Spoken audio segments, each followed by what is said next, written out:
cómo funciona un iglú, ya lo sabéis, y consiguen 30 y 40 grados de diferencia entre el exterior y el interior. Bueno, pues de todo eso y de mucho más nos van a hablar los siguientes ponentes.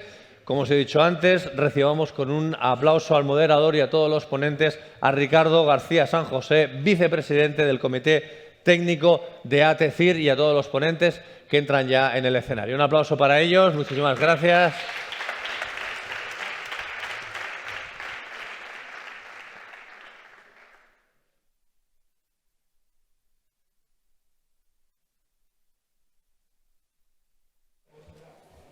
Bueno, buenas tardes. Gracias por estar aquí. Después de la comida igual cuesta un poquito más. Y simplemente lo primero agradecer a FEGECA el que le haya dado a ATECIR y a mí personalmente la oportunidad de estar compartiendo este foro con vosotros y estar en este magnífico lugar, el centro. Bueno, yo no sé, muchos creo que me conocéis, yo vengo de Bilbao y siempre hemos dicho, yo soy de Bilbao del centro. Y ahora digo, no, soy de Madrid del centro-centro. Bueno, el objetivo de la sesión de la tarde es simplemente dar una visión real de cuáles son las soluciones que tenemos a nuestra disposición, y yo creo que esta mañana ha quedado muy claro en todas las presentaciones que no podemos ir por ahí diciendo es que mi aparato es el mejor. Dice, no, en el mercado hay producto muy bueno, producto que cubre toda la gama, y lo que hay que hacer es, yo creo que en cualquier edificio, analizar qué usos tenemos, o sea, para qué se utiliza el edificio, vivienda, hospitales, polideportivos. ¿Qué necesito? Calor, frío, agua caliente sanitaria. ¿Qué niveles térmicos puedo alcanzar o va a necesitar mi instalación y de qué va a depender? Si es obra nueva, se abre un abanico mucho más amplio, tenemos todo el edificio a nuestra disposición, cargas mucho menores y podemos trabajar con temperaturas más suaves o más calientes en frío, mientras que si es una reforma de instalación, tenemos que respetar las necesidades del edificio existente. Si es una rehabilitación del edificio, yo creo que lo podemos plantear casi como obra nueva con las peculiaridades que tengamos luego de disponibilidad de espacio. Entonces, eso es lo que hay que utilizar. Los niveles térmicos, 40, 60, 80, depende de dónde nos encontremos. ¿Qué equipos tengo a mi disposición? Y yo creo que aquí hay otra reflexión que se ha planteado esta mañana y me parece imprescindible. ¿Qué equipos tengo a mi disposición ahora? Pero ¿qué equipos voy a tener a mi disposición a corto plazo o a largo plazo? ¿Por qué? Porque una instalación igual la cambiamos cada 15 años. Por lo tanto, si ya en el mercado estoy viendo que está habiendo modificaciones, pues posiblemente tenga que utilizar, no sé, voy a poner el ejemplo, calderas de condensación, que es lo que ahora tengo. Pero igual ya puedo ir pensando la instalación en luego poder integrarle acumulación o integrarle algo que vayan a necesitar las instalaciones futuras. Y otro tema también que hay que olvidar, que si mi energía, digo, no, se ha visto esta mañana que cada vez hay más disponibilidad de energía hay muy buena, que compite, pero también se ha visto que hay dificultades. No es solo que el tubo tenga las características o no a los nuevos combustibles, que la electricidad, el mallado que tenga en mi zona me lo permita o no, pues eso nos va a limitar las aplicaciones. Bueno, pues teniendo en cuenta esto es lo que hay que enfrentar. Y yo para esto tenemos 4 magníficos ponentes, los 4 son componentes del Comité Técnico de FEGECA y cada uno nos va a dar una visión para un tipo de instalación, residencial, terciario, obra nueva y reforma. Y para ello contamos con Alberto Jiménez, Manuel Ruiz, Gaspar Martín y Gorka Goiri. Y toma la palabra en primer lugar Alberto Jiménez, que nos va a hablar del sector de rehabilitación, obra nueva. Gracias. Muy bien. Si hablamos del sector residencial de obra nueva, obviamente tenemos que hablar del nuevo Código Técnico de la Edificación, que es el marco normativo, el documento que realmente condiciona las instalaciones, el consumo de energía de los edificios residenciales de nueva construcción. Además, esta normativa es la que introduce la definición de los edificios de consumo de energía casi nulo en nuestro país. El objetivo, obviamente, de esta ponencia no es hablar en detalle de este nuevo Código Técnico, pero sí déjenme darles varias pinceladas. Lo primero que tengo que decirles es que el Código Técnico, este nuevo Código Técnico, es un documento absolutamente prestacional. Es decir, nos dice qué es lo que tenemos que conseguir, pero no nos dice cómo hacerlo. Esto da pie a todo un abanico de posibilidades. Es algo que se ha repetido a lo largo de la jornada, y es que no hay una única solución, y tampoco en los edificios residenciales de nueva construcción existe un único sistema que cumpla a rajatabla con este nuevo Código Técnico. Este nuevo Código Técnico más allá de lo que uno pudiera pensar, no tiene como objetivo principal reducir la factura energética de los edificios. Esto puede parecer sorprendente, pero en realidad cuando uno lo lee en detalle se da cuenta de que el objetivo de este nuevo código técnico es reducir el impacto medioambiental que tiene el consumo energético de los edificios. Por eso, los límites energéticos a los que se hace referencia dentro de esta normativa no son los consumos de energía final, sino son los consumos de energía primaria. En concreto, se limita el consumo de energía primaria total y el consumo de energía primaria no renovable. El consumo de energía primaria total va a condicionar seguramente de manera decisiva la envolvente del edificio, los sistemas pasivos de aislamiento de la vivienda, y el consumo de energía primaria no renovable lo que va a condicionar sobre todo es las diferentes tecnologías y los diferentes combustibles que podemos utilizar, sobre todo en las instalaciones que más consumen energía, que sin duda son las de calefacción, refrigeración y producción de agua caliente sanitaria. ¿Cómo se justifica este nuevo código técnico? Ya saben que hay que hacer una simulación del comportamiento térmico del edificio, es decir, una vez que ya tenemos perfectamente definido el edificio con todos sus aislamientos, con todas sus instalaciones, hay que aplicar la normativa vigente, hay que cumplir con todos los apartados del código técnico y al final del todo lo que hay que hacer es, en esta simulación, obtener el resultado de cuál va a ser el consumo de energía primaria total y energía primaria no renovable de nuestro edificio. Y solamente si estamos por debajo de los límites que impone la norma, entonces estaremos cumpliendo con esta nueva normativa. Si miramos cuáles son los límites que nos impone a estos consumos de energía primaria total y energía primaria no renovable que aparecen en este nuevo código técnico, lo primero que observamos es que no es el mismo límite el que se impone en todas las zonas, es decir, dependiendo de dónde estemos y dónde estemos haciendo el edificio, el consumo, el límite al consumo de energía va a ser diferente. Se ve claramente cómo en las zonas donde los inviernos son más duros se permite consumir más energía. ¿Esto qué consecuencias va a tener? Pues primero dos, y muy claras, y es que las soluciones que sirvan para el sur de España no necesariamente van a tener que cumplir en el norte de España.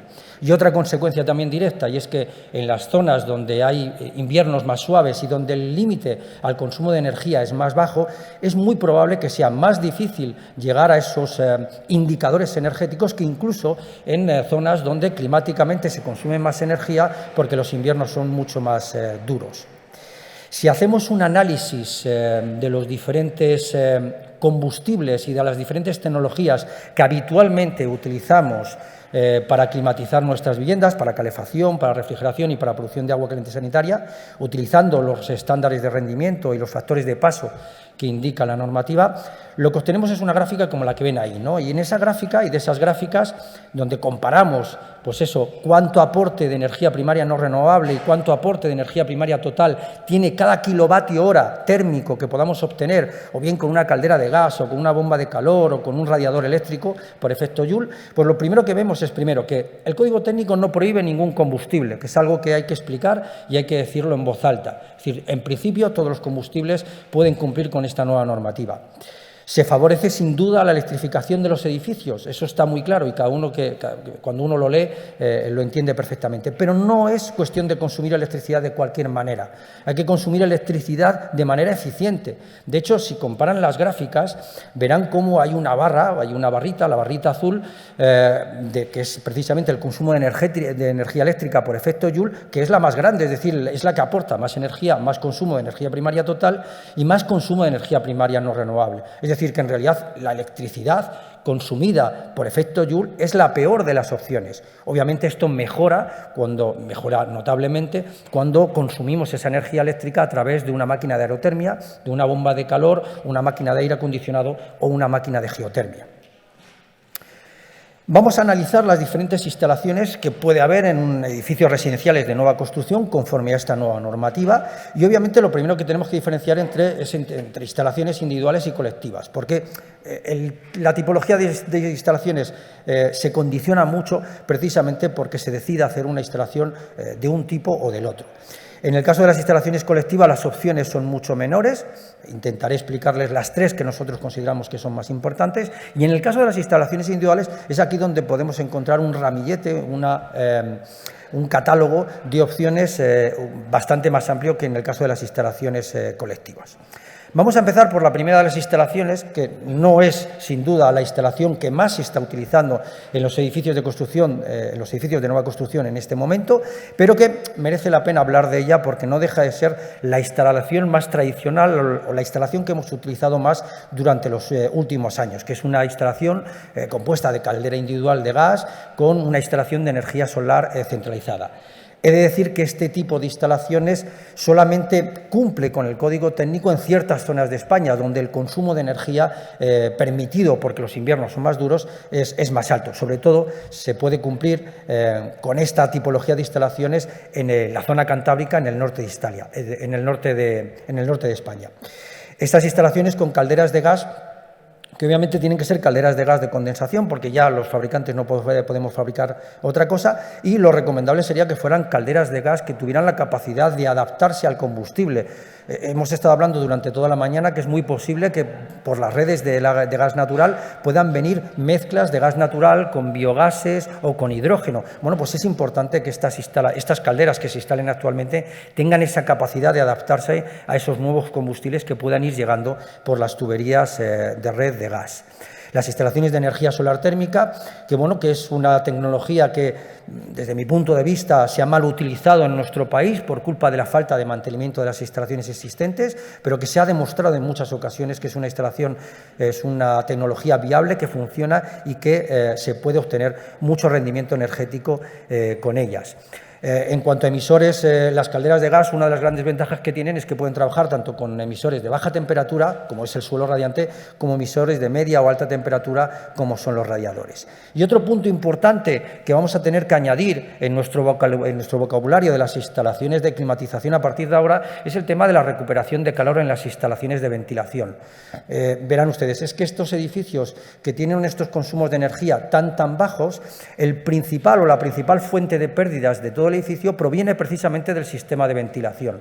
De manera que en aquellas zonas donde los inviernos, sobre todo, son inviernos duros, inviernos fríos, poniendo un sistema de recuperación de calor en el sistema de ventilación, la situación mejora muchísimo. Por eso creemos, y de hecho está sucediendo, que en todas aquellas zonas donde los inviernos son realmente duros, los sistemas de ventilación con recuperación de calor van a ser muy importantes en los sistemas de calefacción, refrigeración y producción de agua caliente sanitaria.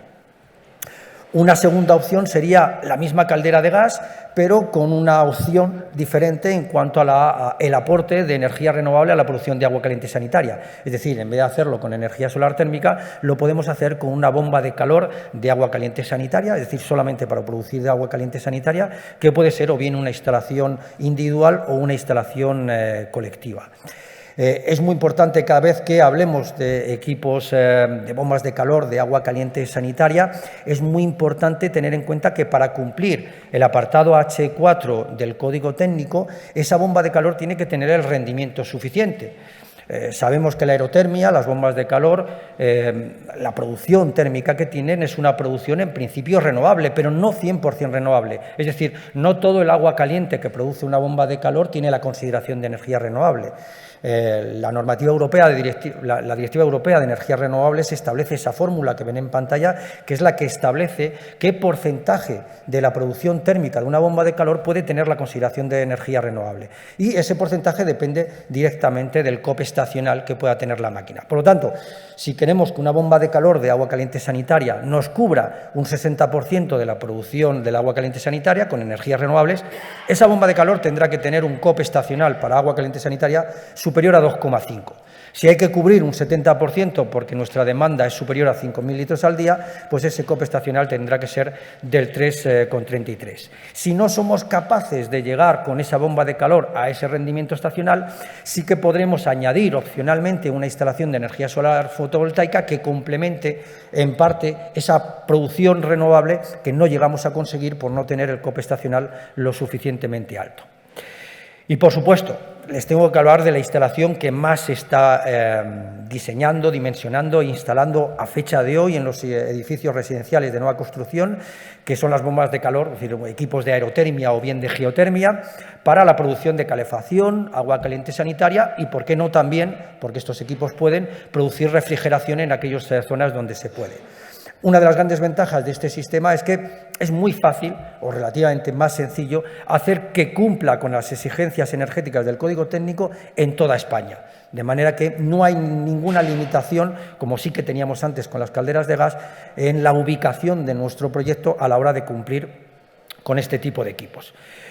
Es muy importante que cuando tengamos en cuenta un proyecto en el que aparezcan máquinas de aerotermia, el ubicar correctamente estas máquinas. Es decir, tiene que haber un espacio destinado en la azotea del edificio para precisamente ubicar estos equipos de aerotermia. También es muy importante tener en cuenta que estos equipos de aerotermia son mucho más eficientes cuando trabajan a baja temperatura. Por lo tanto, lo más lógico es siempre hacer funcionar los equipos de aerotermia, las bombas de calor, con sistemas de suelo radiante, sistemas de baja temperatura, que van a dar más eficiencia al sistema y que también, en un momento determinado, en algunas zonas, pueden darnos también refrigeración durante los meses de verano. Y nuevamente, la energía solar fotovoltaica es un buen complemento que le podemos dar a todas estas instalaciones que tengan, obviamente, pues un generador de calor y de frío que consuma electricidad. Muy importante también tener en cuenta que las bombas de calor no solamente producen calefacción, producen también refrigeración para los meses de verano. Y esto va a suponer en algunas zonas el tener una doble instalación, es decir, una instalación que sea apta y que nos dé el mayor rendimiento y el mayor confort durante los meses de invierno en calefacción, por ejemplo, con un suelo radiante, y en cambio, bueno, pues si en esa zona, por la humedad relativa que tenemos, no podemos utilizar el suelo radiante para dar refrigeración durante los meses de verano, pues tendremos que disponer de un segundo sistema de refrigeración para los meses de verano. Pero existen más opciones. Existen opciones que obviamente están localizadas en una determinada zona, es decir, son opciones que quizás no valgan para toda España, pero que sí que son viables en ciertas zonas. Por ejemplo, podríamos utilizar o podríamos disponer de instalaciones con calentadores individuales de gas, con energía solar térmica y con equipos de expansión directa para dar calefacción y refrigeración durante los meses de invierno y de verano.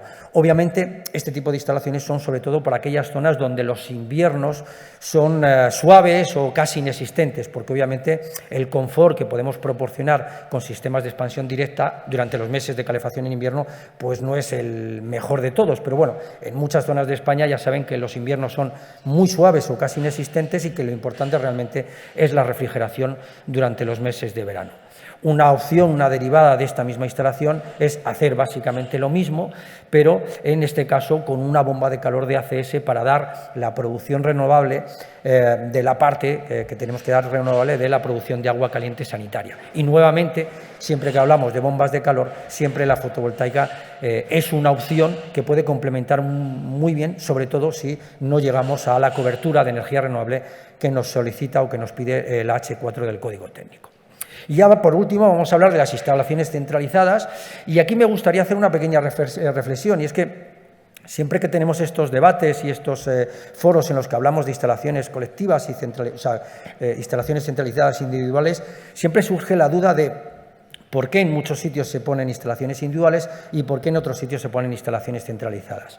Realmente yo diría que daría para una jornada completa el debatir exactamente por qué en unas zonas se ponen unas instalaciones u otras. Yo sencillamente no voy a entrar a explicar el por qué en unos sitios se ponen instalaciones individuales o centralizadas, pero sí que me gustaba ponerles esa gráfica donde pueden ver un poco cuál es la distribución de instalaciones centralizadas comparadas con instalaciones individuales en las diferentes regiones o en las diferentes zonas de nuestro país. Dentro de las instalaciones centralizadas tenemos menos opciones y normalmente son opciones muy parecidas a las que les he enseñado en el caso de las instalaciones individuales. Empezando quizá por una de las que más se utilizan, sobre todo en la zona norte, que sería pues una instalación centralizada con una caldera de gas y con un sistema de bombas de calor de ACS que puede ser individual o centralizado precisamente para dar la producción de agua caliente sanitaria con su consecuente cobertura de energías renovables si es que tiene el rendimiento adecuado. Como tenemos caldera de gas, podemos optar entre tener sistemas de baja temperatura o de media o alta temperatura. Y como siempre, la energía solar fotovoltaica es un muy buen complemento para las bombas de calor. También podríamos tener la opción de las calderas de gas junto con energía solar térmica. Siempre que hablemos de calderas de gas estaremos hablando, sobre todo, para cumplir con el código técnico, circunscritos a la zona norte de nuestro país. Y bueno, pues serían instalaciones en las que tendríamos una instalación centralizada de energía solar térmica junto con una instalación centralizada de calderas de gas y bueno, un sistema de emisores de calor que puede ser de media o de baja temperatura. Y ya por último, pues uno de los sistemas que también más se están imponiendo en las instalaciones centralizadas, que son las cascadas de bombas de calor, es decir, bombas de calor de aerotermia o de geotermia que se montan normalmente en cascada para darle mayor nivel de modulación a la instalación y que, bueno, básicamente pues sirven para producir agua caliente sanitaria, calefacción. Sí que es importante tener en cuenta que estos equipos normalmente trabajan mucho mejor o requieren de acumulaciones de inercia tanto para calor como para refrigeración y, por supuesto, acumulación de agua caliente sanitaria, y la energía solar fotovoltaica, que obviamente siempre complementa muy bien a todos estos equipos de bombas de calor que consumen energía eléctrica. Ya para terminar y como conclusiones, decirles que claramente los edificios de nueva construcción, con este nuevo marco normativo, se ha incrementado muchísimo, exponencialmente, el uso de bombas de calor, ya sean máquinas de aerotermia, de geotermia. La ventilación de calor, la ventilación con recuperación de calor es algo que está siendo muy importante y va a serlo mucho más en los próximos años, sobre todo en aquellas zonas con inviernos fríos, porque realmente reduce mucho la demanda energética del edificio. Seguimos insistiendo en que la energía solar, tanto térmica como fotovoltaica, es una de las grandes opciones en nuestro país porque tenemos grandes dosis de radiación solar, que las calderas de gas en combinación con otras energías renovables y ventilación con recuperación de calor siguen siendo una opción, obviamente es una opción limitada, sobre todo al norte de España, y que también es muy importante, ya que estamos hablando muchas veces de instalaciones en las que se combinan diferentes fuentes de energía solar fotovoltaica, energía solar térmica, con bombas de calor, con calderas de gas, pues es muy importante tener sistemas de control, de regulación que gestionen correctamente el consumo de la energía dentro de la vivienda. Y ya para terminar, y como sé que van a disponer de esta documentación, yo y todos los miembros del Comité Técnico les vamos a poner en la última página de nuestra presentación todas las normas UNES, que son muy importantes y que hacen referencia precisamente a todas esas instalaciones que les exponemos a lo largo de la ponencia. Nada, con esto ya he terminado. Muchísimas gracias.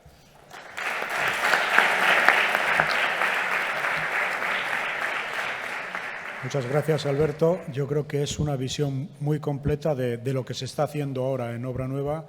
Y como veis, evidentemente, en Obra Nueva, que está todo a disposición de los proyectistas, se pueden limitar las temperaturas, o sea, se puede adaptar muy bien la bomba de calor.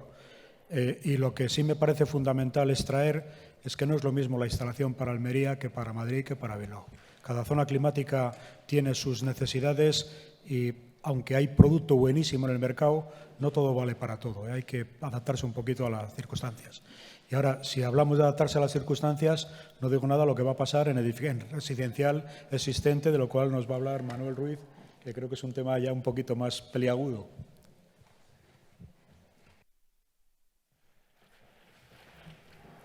Hola, buenas tardes a todos. En primer lugar, pues agradeceros vuestra dedicación, vuestro tiempo para compartir desde el punto de vista nuestro punto de vista como fabricante, y que os sirva estas presentaciones a la hora de aplicarlas, este punto de vista particular, aplicarla en vuestro día a día, en vuestra experiencia diaria. La parte que vamos a desarrollar ahora versa sobre la rehabilitación residencial, rehabilitación en viviendas. Uno de los puntos que hay que considerar antes de entrar en sistemas o soluciones es hacer un análisis de la situación actual. ¿Qué tipo de vivienda, qué tipo de parque de generadores tenemos? Lo haremos por zonas climáticas, que nos va a condicionar mucho no solamente la accesibilidad a los combustibles, accesibilidad al sol, sobre todo si queremos emplear sistemas de energía solar térmica, sino también la tipología de vivienda que queremos rehabilitar o que queremos acondicionar.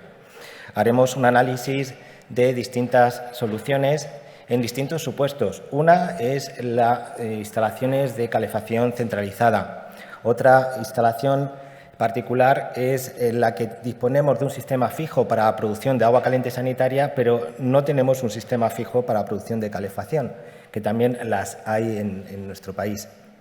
Y, por último, soluciones basadas en un equipo que prepara tanto la calefacción como el agua caliente sanitaria dentro de la vivienda. Veremos esa mejora de eficiencia, veremos la proyección o la tendencia de cara a corto, medio plazo, y veremos también a largo plazo qué tendencias tenemos a nivel tecnológico en cuanto a soluciones que podemos ofrecer al usuario final. En cuanto al parque de viviendas, yo creo que se ha dicho a lo largo de toda la jornada que tenemos un parque de viviendas importante, un parque de viviendas que, como veis ahí en la gráfica, aparte de la última burbuja inmobiliaria que tuvimos hace poco, en este mismo siglo, en el siglo pasado tuvimos otra. Y tenemos un parque de viviendas que podemos calificar como antiguo, con sus criterios de dimensionado, con los niveles de aislamiento que aportaba ni siquiera el código técnico, porque hay viviendas que no están sujetas al código técnico porque fue posterior. También haciendo un análisis del parque de viviendas, vemos que la mayor parte de viviendas, al contrario que sucede en Europa, son viviendas en distintas alturas, son viviendas plurifamiliares, edificios con varias viviendas, lo que llamamos popularmente pisos. Son pocas, un porcentaje más pequeño de viviendas unifamiliares donde se nos permite hacer una serie de rehabilitaciones o reformas porque el edificio donde yo vivo corresponde o me pertenece y puedo integrar otros tipos de tecnologías o incluir energías renovables, que es más difícil incluirlas en edificios que incluyen varias viviendas. Sencillamente por lo que nos dijeron esta mañana, porque hay que poner de acuerdo a los vecinos. También tenemos la distribución de viviendas. Aquí se ha hecho una distribución por Cantábrico, zona norte, donde tenemos inviernos más suaves, no tan fuertes como el clima continental de centro de interior. Tenemos menos horas de sol.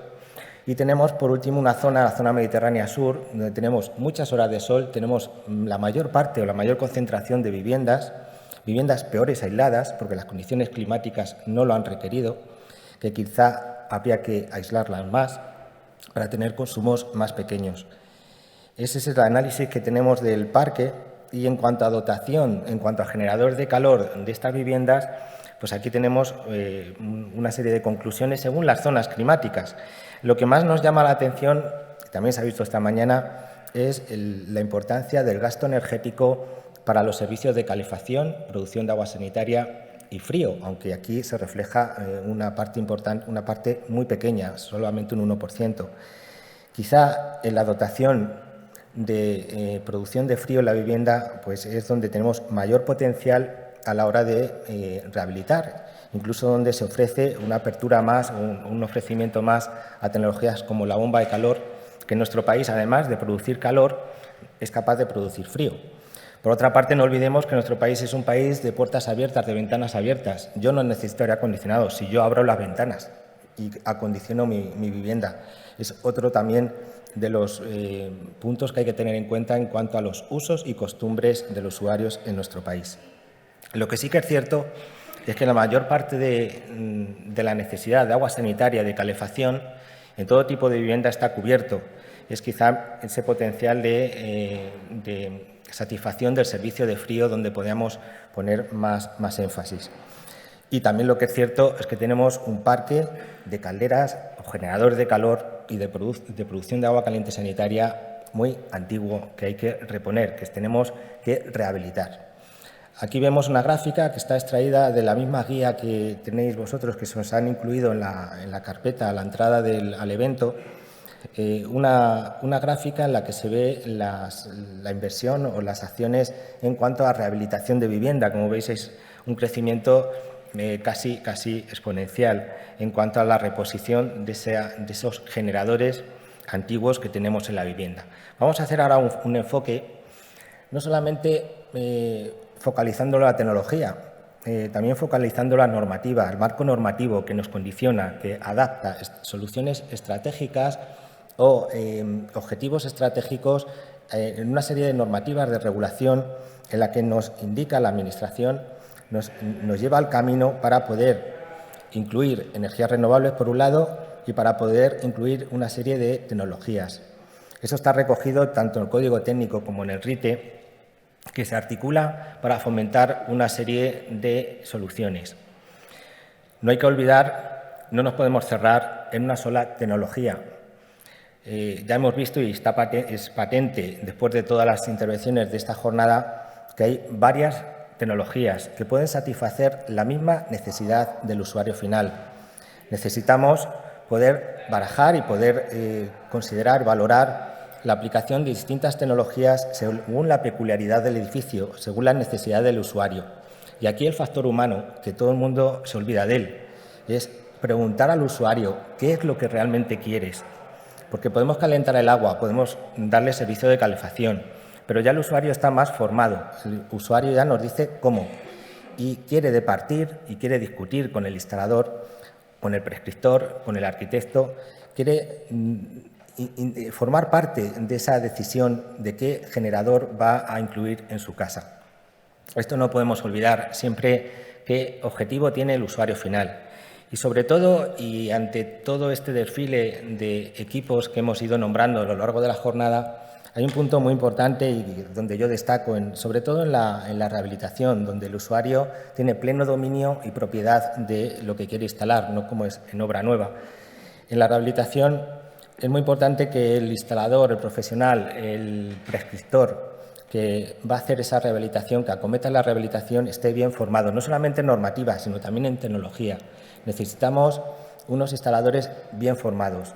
Una labor que hoy en día está recayendo mucho en las asociaciones de instaladores, en las asociaciones de profesionales, como ATECIR. Son asociaciones, tanto como con la Administración, que está poniendo mucho empeño en esa formación de estos profesionales que puedan ofrecer multitecnologías al usuario final. También es una labor de FEGECA, la organización de este tipo de eventos y la involucración con la formación. Si vamos un poquito más adelante, vamos analizando lo que nos marca la normativa y también lo que tenemos que considerar y tener en cuenta antes de acometer una rehabilitación. Primero es el espacio disponible. Otro de los puntos es a qué temperatura voy a suministrar o voy a calentar el agua sanitaria o voy a impulsar a la instalación de calefacción. Ya el RITE nos lo limita. En la fase de diseño del RITE nos dice que no podemos impulsar a agua a más de 60 grados centígrados. También tenemos que analizar la accesibilidad a los combustibles. Si podemos prever una instalación basada en hidrógeno, tenemos primero que saber si vamos a tener hidrógeno en la vivienda, obvio. También considerar los requisitos que nos marca el usuario final. Si tiene capacidad de afrontar una inversión inicial fuerte y cuánto dinero quiere pagar en cuanto a mantenimiento y explotación de esa instalación. Tenemos que saber lo que quiere y lo que nos demanda nuestro usuario, nuestro propietario de esa instalación. Vamos a ir entrando en distintas acciones que a nivel de rehabilitación, de forma simplificada, vamos a plantear antes de acometer esa rehabilitación. La forma más sencilla, más rápida es, y sobre todo en vivienda multifamiliar, es la simple sustitución de un generador. Quito el generador y le sustituyo por otro.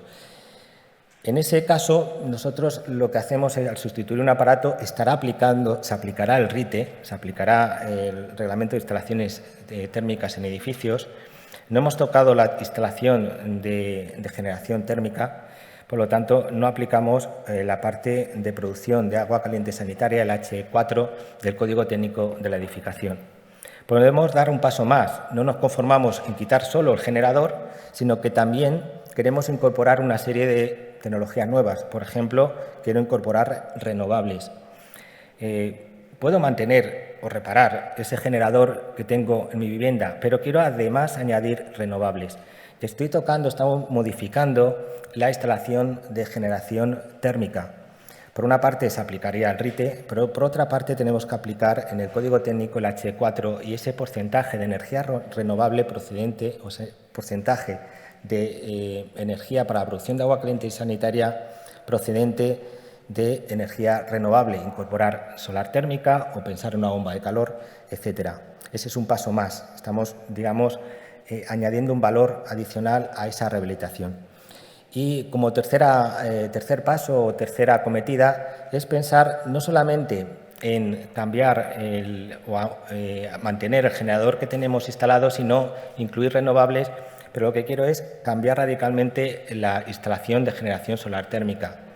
En este caso se aplica el H4 también por el porcentaje para la producción de agua caliente sanitaria procedente de renovables.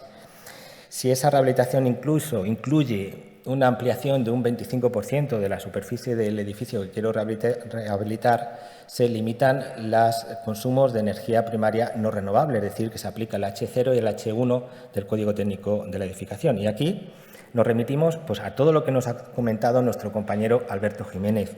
Es más que una rehabilitación, ya lo consideramos como un edificio en cuanto a nivel normativo, un edificio de obra nueva.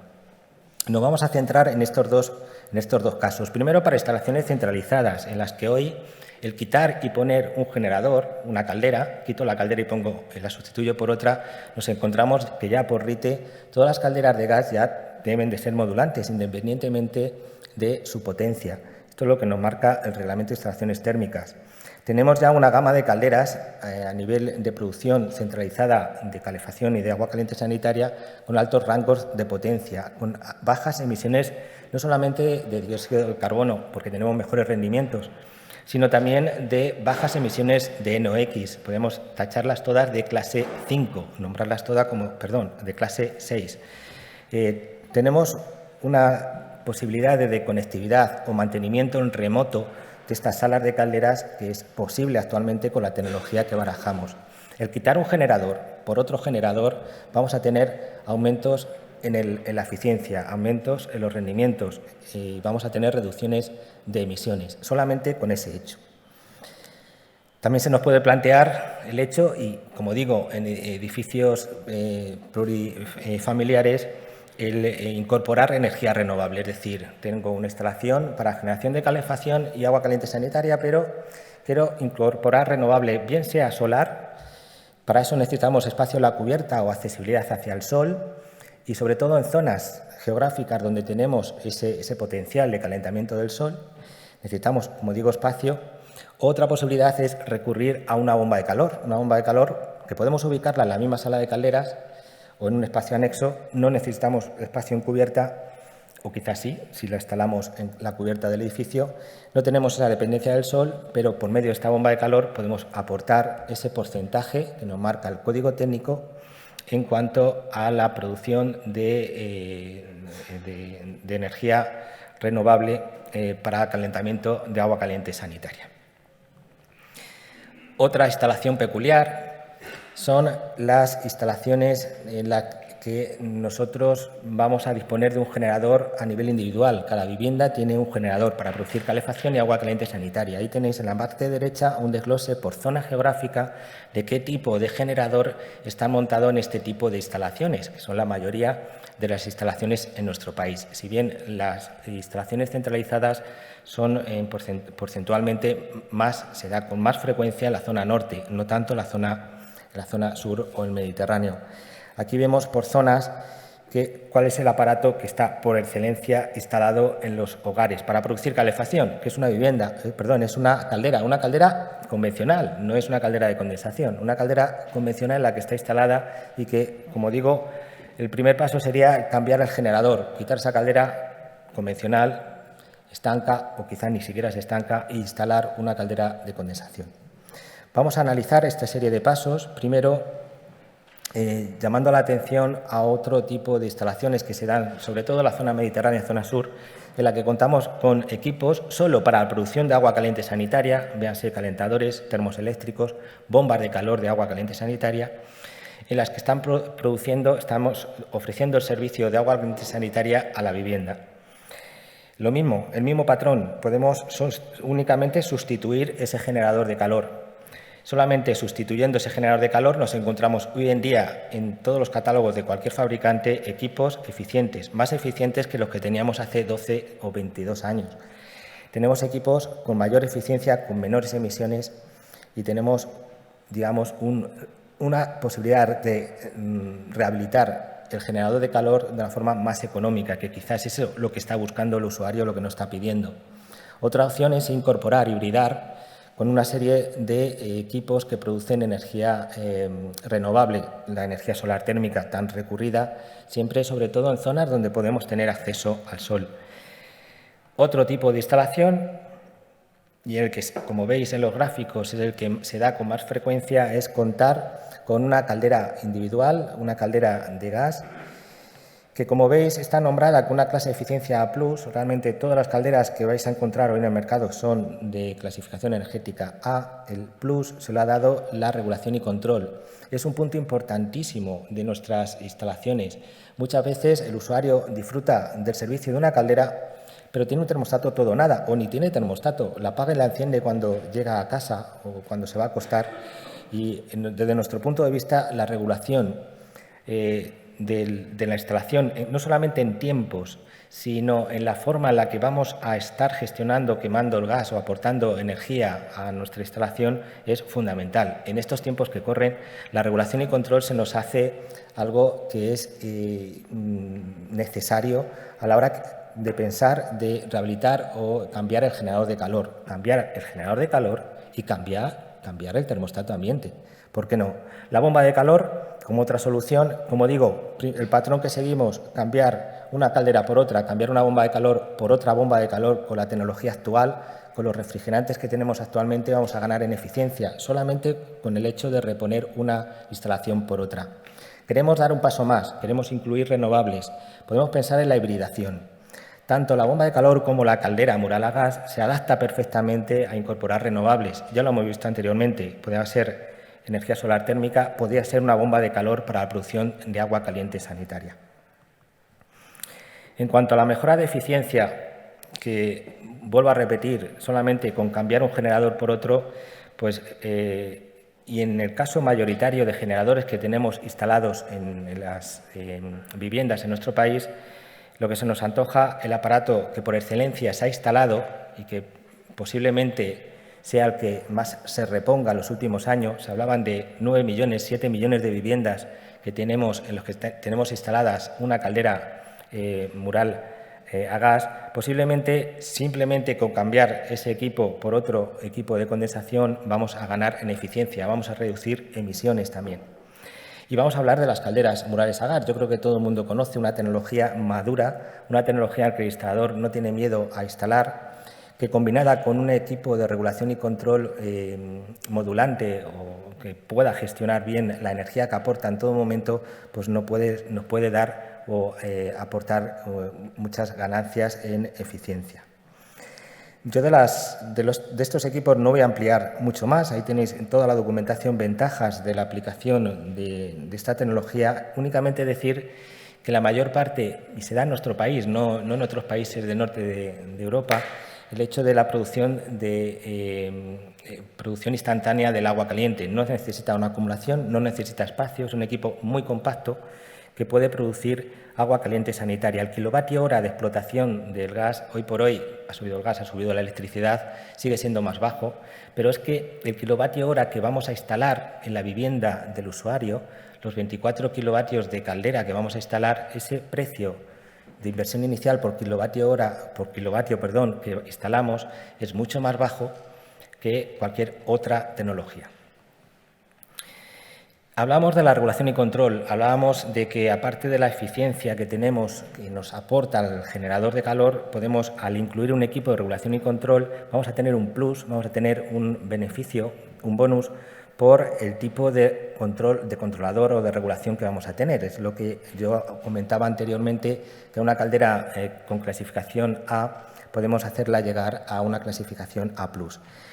También la conectividad. Hoy en día tenemos cualquier aplicación en el móvil para cualquier cosa, también para las calderas, para las bombas de calor, para los generadores. Vamos a tener la posibilidad no solamente de monitorizar los mantenimientos de los equipos, sino damos la oportunidad al usuario de poder encenderla, apagarla, regular su temperatura, poder fijar los tiempos de apagado o de corte del generador. En cuanto a más medidas en la rehabilitación, pues hay otro que sobrepasa lo que es el cambiar simplemente el generador de calor. Antes de cambiar un generador de calor, quizá tengamos que pensar en reducir la demanda, es lo más lógico. Cambiar las ventanas, meter más aislamiento en el cerramiento, sistemas también para aislar el suelo o el techo de nuestra vivienda. Otra de las soluciones es mejorar la aportación de calor, esa disipación de calor que lo vamos a hacer a nuestra vivienda, en pensar sistemas de suelo radiante. Si podemos rehabilitar la vivienda y cambiar los radiadores, podemos trabajar a baja temperatura, que ofrece más abanico a la hora de introducir las bombas de calor. Podemos también pensar en superficies radiantes más eficientes o cualquier otro tipo de equipos que vamos a incorporar en la vivienda. No olvidemos que ya las calderas, las bombas de calor, vienen incorporadas con bombas no todo o nada, sino bombas que son también modulantes.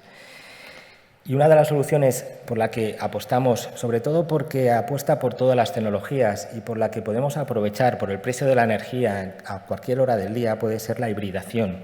No olvidemos que podemos mantener nuestro generador de calor e incorporar otro tipo de tecnología, combinar una caldera mural a gas, por ejemplo, con una bomba de calor, que además nos va a aportar servicio de frío a nuestra vivienda. Son soluciones, son opciones que podemos ofrecer, podemos plantear a nuestro usuario final. Y ya voy terminando en cuanto a tecnologías o aplicaciones, soluciones que se están dando en un corto plazo. Hablamos de las calderas de condensación como un elemento que son, podemos decir, eficientes, han bajado las emisiones de NOx con respecto a las antiguas calderas convencionales, pero que siguen aportando, siguen emitiendo dióxido de carbono. Podemos pensar en soluciones de electrificación. Tenemos sistemas también como bomba de calor aire-aire o termos eléctricos que por medio de una resistencia eléctrica podemos aportar calor a la vivienda, también bajo criterio y bajo las necesidades que tengamos del usuario final según zona climática. Tenemos más soluciones. Calderas que al día de hoy pueden trabajar con gases renovables. Ahí sí que reducimos las emisiones de dióxido de carbono. Gases renovables me refiero al biogás, que es lo que más cercano tenemos, que es lo que podemos aplicar al día de hoy. Bombas de calor es otra solución en la que podemos aportar eficiencia, podemos aportar reducciones de dióxido de carbono y además de producir calor, vamos a producir frío, ofrecer el servicio de frío a nuestra vivienda. O soluciones híbridas. Para la producción de frío tenemos bomba de calor, pero en invierno, quizá los días que pasamos con Filomena aquí en Madrid, pues posiblemente si teníamos bomba de calor nos acordábamos que no tuvimos servicio y con una caldera de gas sí podemos tenerlo. Podemos apostar por soluciones con distintos tipos de tecnología aportando calor a nuestras viviendas. De cara a futuro, pues tenemos mucho trabajo que hacer. Las administraciones pues, también se tienen que poner de acuerdo sobre qué dirección tomar. Nosotros desde FGECA la posición es optar por todas las soluciones, todo un abanico de soluciones o de tecnologías que pueden ser adoptadas para dar satisfacción al usuario final, que es de lo que se trata. Al final, el usuario final, y más en una rehabilitación, es el que decide y es al que no hay que perder de vista. Siempre todo pasa por la formación de los profesionales, formación de los prescriptores y, vuelvo a repetir, de los instaladores. Bombas de calor que se necesitan, sí, más compactas, más pequeñas, ya con los refrigerantes y el avance de refrigerantes, ya con el R32 tenemos bombas de calor mucho más pequeñas. Energía solar fotovoltaica, sí, pero más eficiente. No podemos quedarnos con los rendimientos de los captadores de hoy en día. Seguro que va a evolucionar. Es un mercado que evolucionará, pero no nos guiemos por el precio. Vamos a guiarnos por los rendimientos de este tipo de soluciones. Calderas con hidrógeno, sí. Hoy en día ya hemos hablado que el umbral del trabajo, del porcentaje de la mezcla de hidrógeno de una caldera mural a gas es de un 20%. Por encima del 20%, hasta un 100% de hidrógeno, sí que hay calderas. No las que actualmente se están vendiendo, pero sí que se venderán en el futuro. Si queremos cambiar una caldera, ¿por qué no? Preguntar si esa caldera va a ser compatible para poder trabajar con hidrógeno en el futuro. Otro tipo de soluciones, más que para vivienda individual, para edificio de vivienda, la pila de combustible. Pila de combustible basadas en el ciclo contrario a la separación de la molécula de agua para obtener el hidrógeno. Ahora se trata en la pila de combustible de hacer lo contrario, es utilizar el hidrógeno para, primera parte, producir electricidad al edificio, porque no sería viable para una vivienda individual, y también producir calor, ese calor que vamos a aprovechar para calentar el agua sanitaria y para dar servicio de calefacción. Este tipo de tecnología se está desarrollando con óxido sólido, que es más pesado, no es la misma pila de combustible que se utiliza para automoción, que necesita pilas de combustible más ligeras, pero es otra opción para instalaciones centralizadas. Y por mi parte, nada más, y comentar, como resto de mis compañeros, lo importante de tener las normas UNE que se aplican a todo tipo de instalaciones y en la que, vuelvo a insistir, que es necesario su conocimiento, tener profesionales bien formados, porque el usuario final cada vez está más informado. Por mi parte, muchas gracias a todos.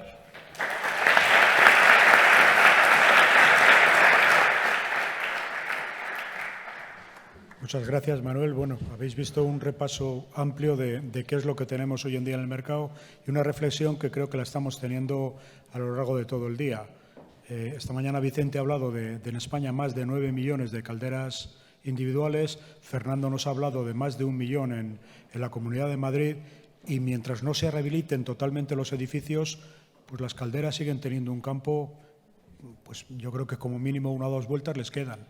Y otro tema ahí, es que no solo es la caldera. Como nos ha comentado Manuel, con la caldera van las bombas con variador de velocidad, los controles, o sea, la mejora puede ser importante actuando solo sobre lo que ya tenemos.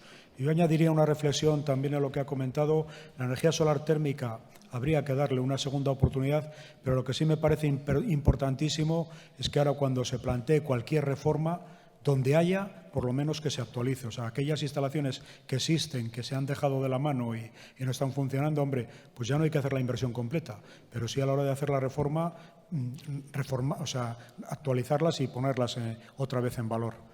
Bueno, y ahora ya cambiando del tema residencial al terciario, Gaspar Martín nos va a hablar pues, desde el punto de vista de la obra nueva.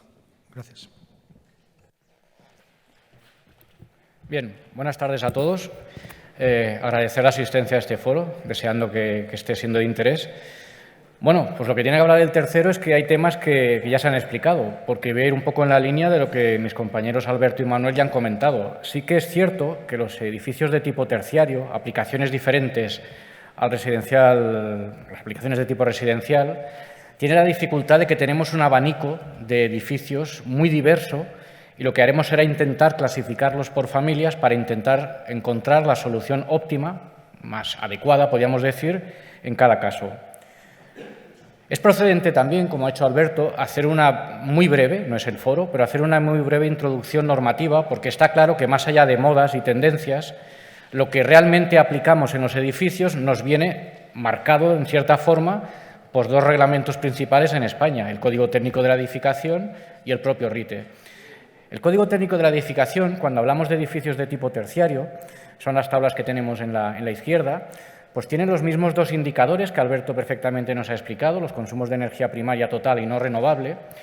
Lo que ocurre que en este caso, intentando de alguna manera que esos indicadores, más allá de la zona climática, que evidentemente los indicadores varían en función de la zona climática, también se puedan adaptar en cierta forma a la diversa tipología de edificios terciarios que podemos encontrarnos. En este caso, no se trabaja con un valor absoluto, lo que se trabaja es un valor calculado a partir de una pequeña fórmula en función del nivel de carga interna media de ese edificio. Este parámetro es el que intenta, de alguna manera, diferenciar el diferente comportamiento en consumo, por ejemplo, de unas oficinas, de un hotel, por ejemplo, en cuanto a demanda energética. Hay también una característica que nos condiciona las soluciones, que es que ocurre a la inversa que en los edificios de tipo residencial. El criterio es más exigente para las zonas frías, más exigente en el sentido que nos permite consumir menor cantidad de energía primaria. Esto, en esas zonas frías, también nos va a condicionar el tipo de sistemas que podremos utilizar. Hay también una característica que los edificios terciarios, en la H0, también hay que tener en cuenta el consumo en iluminación. Por tanto, aquí entra, si cabe con más fuerza, la energía fotovoltaica, porque no solo por la H5, que también tiene en cuenta la contribución renovable en consumo eléctrico para terciarios de más de 3.000 metros cuadrados, sino que en la propia H0 hay que tener en cuenta la demanda en iluminación. Por tanto, ¿dónde vamos a mirar para contribuir de forma renovable para esta demanda? En la fotovoltaica. Este parámetro que les comentaba para diferenciar un poco el diverso comportamiento, pues por ejemplo, de unas oficinas sería un edificio con una carga interna elevada, hay mucha iluminación, ocupación, etcétera, respecto a un hotel, por ejemplo, que sería un edificio con una carga interna baja, podríamos decir. Pues lo que tenemos aquí es un cálculo un poco de extremos, cogiendo un edificio con carga interna baja, como puede ser un hotel, y un edificio con carga interna elevada, como puede ser un edificio de oficinas, para buscar qué parte ha de ser renovable en función de la zona climática, teniendo en cuenta este parámetro, este nivel de carga interna media. Los dos rectángulos marcados en rojo lo que nos indican es que la contribución renovable que tendremos que utilizar para cumplir la H0 en terciarios oscila desde el 39% aproximadamente. Un centro comercial en Canarias, por ejemplo, debería contribuir en un 39% para todas sus demandas de confort, hasta el 67% de, por ejemplo, un hotel en Burgos, un edificio en zona climática E con una carga interna muy baja. Un 67% ha de ser renovable para todas las demandas de confort, clima, ACS, ventilación, control de humedad y también iluminación. Esto, francamente, puede ser muy difícil de resolver, ya que justamente en esa zona hay una energía renovable muy interesante y fundamental, que es la solar. Esa zona precisamente es la que menos radiación solar tiene. Por tanto, será un escenario complicado para acometer este tipo de edificios, que condicionará las medidas activas, el tipo de sistemas que utilizaremos en las instalaciones. RITE, sin más, simplemente a nivel de recordatorio, porque se actualizó precisamente el año pasado. Pues el RITE, a nivel de instalación, los sistemas que utilizaremos, lo que hace el RITE en la actualización del año pasado es alinearse totalmente con la directiva de ecodiseño. Solo se pueden instalar equipos, sistemas que cumplan la directiva de ecodiseño. Esto es razonable y coherente, y esta modificación armoniza respecto al RITE previo 2013, donde se daba la paradoja de que se podían instalar productos que ya los fabricantes no podíamos fabricar. También esta modificación del RITE va muy de la mano de la modificación del Código Técnico. En este caso, el Código Técnico se modificó en 2019. Lo que hace es abrir todavía más, si cabe, al uso de energías renovables y aprovechamiento de energías residuales. Lo tenemos claro, si queremos descarbonizar, sí o sí tenemos que ir a sistemas renovables, aprovechar al máximo las energías renovables que dispongamos en cada zona climática. Pues lo que hace el RITE es que te obliga a priorizar el uso de sistemas de alta eficiencia y renovables. Esto luego se puede llegar a argumentar, justificar si técnicamente no es posible, pero por defecto ya nos marca el camino de uso de sistemas de alta eficiencia. Podríamos pensar en sistemas de condensación, de combustión de alto rendimiento, bombas de calor y también sí o sí el uso de renovables. Se da una situación curiosa también en cuanto a la modificación del RITE en estos equipos que deberemos utilizar en las instalaciones de tipo terciario, que, si recordamos, la directiva de ecodiseño vigente aplica hasta generadores hasta 400 kilovatios en cuanto a eficiencia mínima. A partir de ahí ya es en función del fabricante, que generalmente lo que hace es igualar esos rendimientos. Pero el RITE, es importante este punto, sí que para incluso generadores de más de esta potencia obliga a cumplir un rendimiento que sea como mínimo igual a lo que legisla la directiva de ecodiseño. Esto puede ser un error, en mi opinión, porque es mala política correr más a nivel de lo que se exige en términos de instalación respecto a lo que se obliga en términos de fabricación. Es bien cierto que la directiva de ecodiseño está en fase de borrador, se prevé quizás su actualización en 2025 y ahí ya se legislará, podríamos decir, en términos de eficiencia a productos hasta 1 megavatio, según se observa en el borrador. Esto no es definitivo, pero parece que se va a legislar, como en mi opinión tiene sentido, productos de mayor potencia. Más allá de normativa, antes ya he insinuado, y más allá de que los edificios se comportan de forma diferente en función de la zona climática donde estén ubicados, esto ocurre en viviendas también, obviamente, pero en el caso de edificios terciarios se da la circunstancia de que hay una complejidad adicional para seleccionar el producto, la solución óptima, que es que un edificio terciario, eso es muy genérico. No es lo mismo, como vemos en la parte superior, pues un centro comercial o unas oficinas en cuanto a comportamientos y demandas, que la segunda familia, edificios que consuman altas cantidades de agua caliente sanitaria, hoteles, gimnasios, instalaciones sanitarias. Entonces, está legislado a nivel de terciarios. El nivel de carga interna media intenta de alguna manera ordenar ese diferente comportamiento, pero está claro que las soluciones que emplearemos en la familia sin consumos de ACS, de las que sí que tienen altas cargas de agua caliente, serán diferentes. Veremos al final qué sistemas proponemos en cada una de estas dos familias. En cuanto a comentario particular de las instalaciones de agua caliente sanitaria, cuando existe esta demanda y es importante, pensamos en hoteles, instalaciones deportivas, instalaciones sanitarias, es una instalación especialmente crítica que, más allá de aspectos de eficiencia energética e indicadores, hay un componente de confort, de usabilidad que hay que asegurar. Tengamos también presente que este nuevo código técnico, o el vigente código técnico, lo que hace es reducir de forma drástica las demandas de climatización. Los edificios están mejor aislados, pero la demanda de ACS existe igual. ¿Quiere decir esto que es una demanda que se torna principal? En unas oficinas, por ejemplo, no, obviamente, pero en esos edificios terciarios que consuman altas demandas de agua caliente sanitaria, todavía es más importante por el hecho, no solo por la H4, por la contribución renovable para esta demanda, sino porque en la H0 el peso de la demanda energética en climatización baja por esa mayor eficiencia de los edificios, pero las duchas, el agua caliente sanitaria, es una demanda cautiva, con lo que es importante, fundamental, poner el foco en estos edificios, en ese servicio, mirando mucho a renovables, utilizando sistemas lo más eficientes posibles, porque es una demanda que se torna principal en gran parte de edificios terciarios. Volviendo al agua caliente y al código técnico, a nivel de recordatorio, el código técnico también, en la sección específica que habla del ACS, nos marca, hablando ya de terciarios de cierto tamaño, por encima de 5.000 litros día, que la contribución renovable ha de ser del 70%. Esto es bueno en el sentido de que ya no es explícitamente la solar térmica y hay que justificar otras soluciones como ocurría en Código Técnico 2013, ahora ya se democratiza, se permite el uso de cualquier fuente de origen renovable para justificar la H4. Hecho positivo, ya que en función de la instalación tenemos la facultad, la posibilidad de utilizar la energía renovable para la H4 que más nos convenga.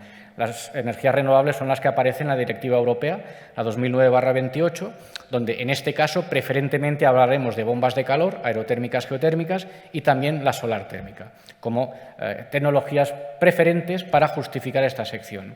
Estamos, por tanto, en un escenario con una variedad de soluciones enorme, que esto, ya digo, es muy bueno porque ya en función del criterio del proyectista y dónde esté el edificio y qué tipo de edificio estemos hablando, seleccionaremos un u otro sistema. Sí que es cierto, y tanto Alberto como Manuel lo han comentado, hay una palabra fundamental que quizá es más importante incluso en edificios terciarios que residenciales, que es la hibridación. Es muy difícil cumplir los indicadores energéticos, es muy difícil compactar el consumo de energía si no nos apoyamos en las combinaciones de energías disponibles que sean más eficientes en cada caso, y eso obliga a la hibridación. La hibridación, sin más, es la combinación de varios sistemas de generación que se apoyan mucho en sistemas renovables. Esto lo tenemos todos claro. ¿Qué derivada tiene también la hibridación? Que de alguna manera también va a condicionar cómo proyectamos estos edificios de tipo terciario. Pues la regulación y control es fundamental, también lo tenemos clarísimo, pero cuando hablamos de hibridación es imprescindible una buena regulación y control básicamente para ordenar, articular en qué momento entra un sistema de generación u otro en función de condiciones exteriores, por ejemplo, pensemos en una hibridación bomba de calor y caldera, pues por ejemplo, en función de condiciones exteriores puede convenir que apoye la caldera si hibridamos con esos dos sistemas, puede convenir que pare la bomba de calor y hagamos la producción de forma exclusiva con la caldera. Es fundamental regulación y control y aspectos de conectividad, hecho que está totalmente consolidado en las instalaciones de tipo terciario, pero si cabe, cuando hablamos de hibridación, se torna mucho más importante. Entramos ahora en la parte de qué tecnologías entendemos que son las más viables. No hablamos de futuro, hablamos de presente, en cuanto a las instalaciones de tipo terciario. Lo que hacemos es un ejercicio un poco simplista por cuestión de tiempo, que es ir por un camino para aquellas instalaciones que son grandes consumidoras de agua caliente sanitaria, ver ahí cuáles son los sistemas más óptimos, más eficaces, e ir, por otro lado, por las instalaciones de tipo terciario con nulas o bajas demandas de agua caliente sanitaria. Aquí vemos un poco una caracterización de estas. Hemos cogido estos tres sistemas, podría haber algunos más, pero entendemos que sector hotelero, instalaciones deportivas, instalaciones sanitarias hospitalarias abarcan un gran número de instalaciones terciarias con altas cargas de ACS. Hemos caracterizado un poco este tipo de instalaciones. Son instalaciones con altas cargas de ACS, ya lo hemos dicho. El comportamiento en clima será variable en función de la zona climática. Hay también un punto que no hemos comentado, que estas instalaciones con altos consumos de ACS, hay también una reglamentación sanitaria detrás. de prevención contra la legionela, el 865. Esto tampoco hay que olvidarlo porque es prioritario sobre otros aspectos técnicos. Por tanto, los sistemas que propongamos han de ser suficientes y capaces para pasteurizar y almacenar agua a 60 grados. Por tanto, esto nunca hay que olvidarlo. Y lo que tenemos aquí pues, es un poco también a nivel de caracterización de cargas internas. Pues un hotel sería carga interna baja, podríamos considerar. Una instalación hospitalaria o geriátrica sería una instalación de carga interna baja-media y un gimnasio es una instalación, un polideportivo, una instalación con una carga elevada, que además tiene la característica de tener un control de humedad bastante rígido y exigente. En cualquier caso, si vemos las distribuciones de consumos por demandas en estos edificios, esto no está actualizado a Código Técnico 2019. Vemos que en Código Técnico 2013, más o menos un 25-30% de la demanda energética para ese edificio, para esta tipología de edificios, es el ACS. Esto con Código Técnico 2019 puede llegar a ser el 45-50%. Pongo el foco en esa importancia de esta demanda en esta tipología de edificios terciarios. ¿Qué podemos hacer en estos edificios o qué podemos proponer? Aquí lo hemos ordenado en dos líneas de trabajo, podríamos decir. Empezaré por la de abajo. La caldera de condensación de gas, biogás, hidrógeno en el futuro, es totalmente lógica y coherente en esta tipología de edificios con altas cargas de ACS, sobre todo en zonas climáticas frías en que la demanda de calefacción también sea importante y la de refrigeración prácticamente no exista. Por tanto, una solución clásica como la caldera de condensación de gas apoyada con solar térmica para cumplimiento del H4 tiene todo el sentido del mundo. Sí que es cierto que en este escenario también entra en escena, podríamos hablar de la hibridación de solar térmica fotovoltaica. Fotovoltaica, sí, claro, porque hay que cumplir la H5 en terciarios de más de 3.000 metros cuadrados y aparte ha de contribuir esa generación para la parte, los indicadores energéticos de la H0, porque en terciarios también entra en escena la iluminación. Por tanto, también entendemos que puede tener sentido una hibridación en cuanto a solar, térmica y fotovoltaica, porque se comentaba esta mañana, a nivel de agua caliente sanitaria, es mucho más eficaz un captador solar térmico que un módulo fotovoltaico que alimente un sistema eléctrico. Pensemos que es más o menos 4 veces la mayor eficiencia. Si lo tendemos al revés, para producir la misma energía, con una cuarta parte de espacio en azotea, producimos esa energía renovable. Por tanto, no olvidemos la solar térmica. Es cierto que es una tecnología algo demonizada, pero que en este escenario irá ganando peso. Podemos ir también a soluciones que estamos viendo en nueva edificación terciaria, que es la bomba de calor, evidentemente. Aplicaciones de tipo terciario que se resuelven con bomba de calor. Esto, perfecto, no hay ningún problema.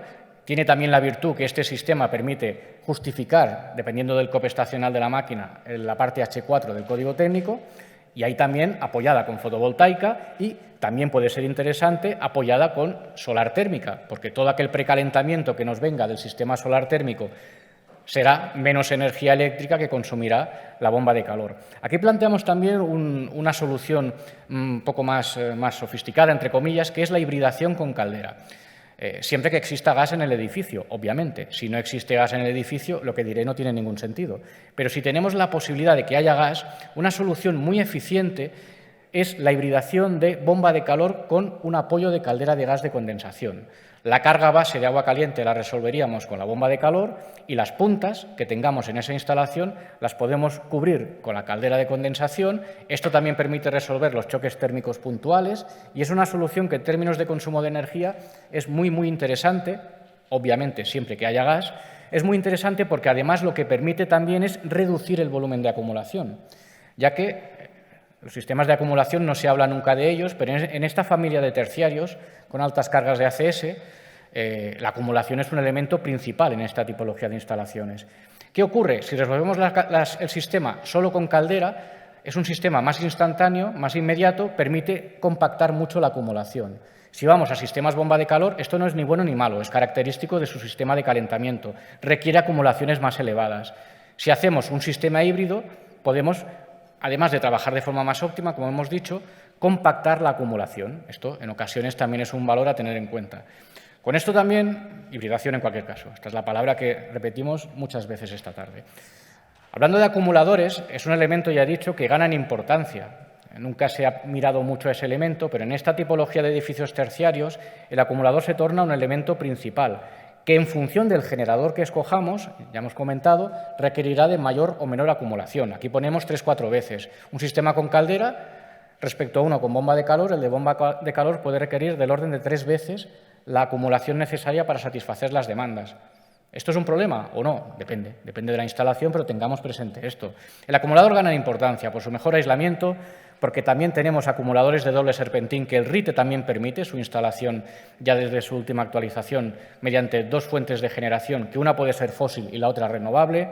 Tenemos que tener también interacumuladores adaptados a las bajas temperaturas de sistemas renovables como es la bomba de calor. Es un elemento que inercias, etcétera, un elemento que va ganando importancia y que de alguna manera será preferente en esta familia de edificios terciarios con altas cargas de agua caliente sanitaria.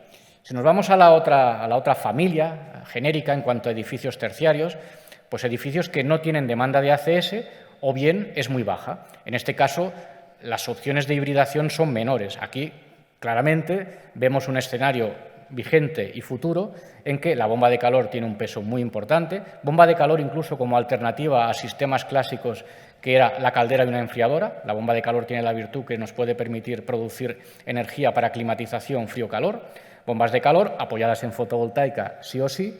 Y en el caso, en esta tipología de edificios, oficinas, centros comerciales, que tengamos una demanda residual de ACS, la entendemos como una instalación independiente a la principal que resolveremos pues, con un termoeléctrico, incluso dado el caso, o bien, si queremos mayor eficiencia, una bomba de calor para agua caliente sanitaria. Aquí la parte fundamental de consumo es iluminación y climatización. Por tanto, ahí sí que vemos un escenario más electrificado que en el caso de la otra familia de edificios en que la caldera sí que puede tener un lugar en función de los consumos y de la zona climática donde estemos.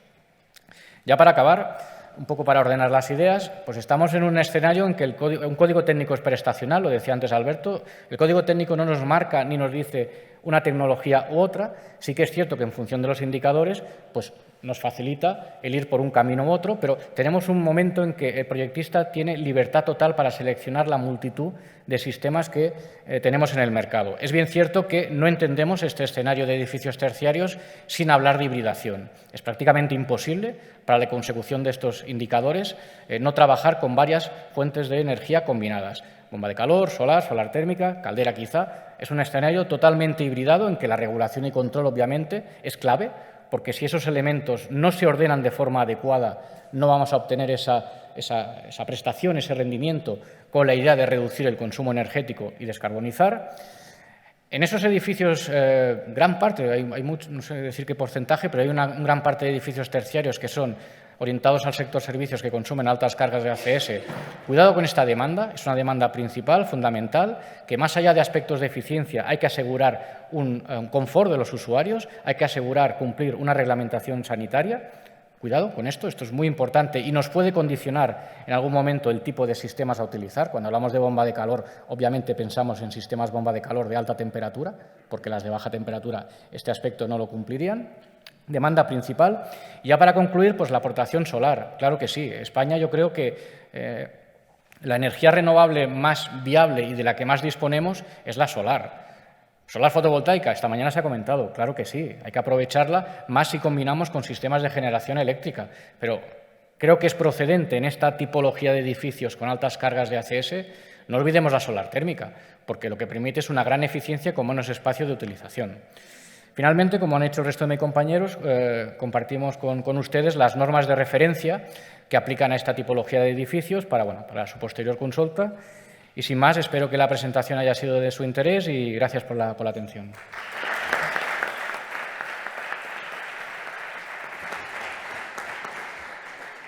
Muchas gracias, Gaspar, por esta visión de las posibilidades que hay en el sector terciario y también simplemente algún comentario que me parece importante en lo que él nos ha dicho. Así como en viviendas el agua caliente sanitaria tiene una importancia, pero se le permiten temperaturas algo menores que en el terciario por la prevención de la legionelosis, con lo cual vuelve también a tener que estudiarse de manera importante. Y aunque sé que es en pocos edificios, pero yo sí rompería una lanza en la energía solar térmica, por lo menos para piscinas. O sea, yo creo que sería la aplicación en la cual dices, ahí sí que te obligo porque trabajan a la menor temperatura posible. Y, por supuesto, pues viviendo en España creo que hay que ir a favor de ella, la fotovoltaica siempre, y pensemos también en la solar térmica. Y ya para acabar, yo creo que le toca el más complejo porque se juntan los diferentes usos con las diferentes situaciones de los edificios. Gorka Goiri nos va a hablar del sector terciario, rehabilitación. Adelante. Hola, buenas tardes a todos. Vamos a ver si terminamos de una forma lógica. Y en este caso, pues eso, como decía Ricardo, a mí me ha tocado la parte de rehabilitación en el sector terciario. Sin abundar en lo que ya ha comentado Alberto, sí que hay dos puntos que creo que son interesantes decirlos en cualquier tema de rehabilitación. En un principio, y basándonos en los documentos de ahorro de energía de los HE, el HE0 ya directamente indica que para reformas en que la instalación térmica y más del 25% de la superficie de la envolvente se rehabiliten, hay que cumplirlo, con todas las consecuencias que eso trae. Desde el mismo punto, el HE4, que es el de agua caliente sanitaria y la utilización de renovables, indica que en edificios existentes, si se reforma íntegramente la instalación térmica, sí o sí hay que adecuar la parte de renovables a lo que exige el Código Técnico.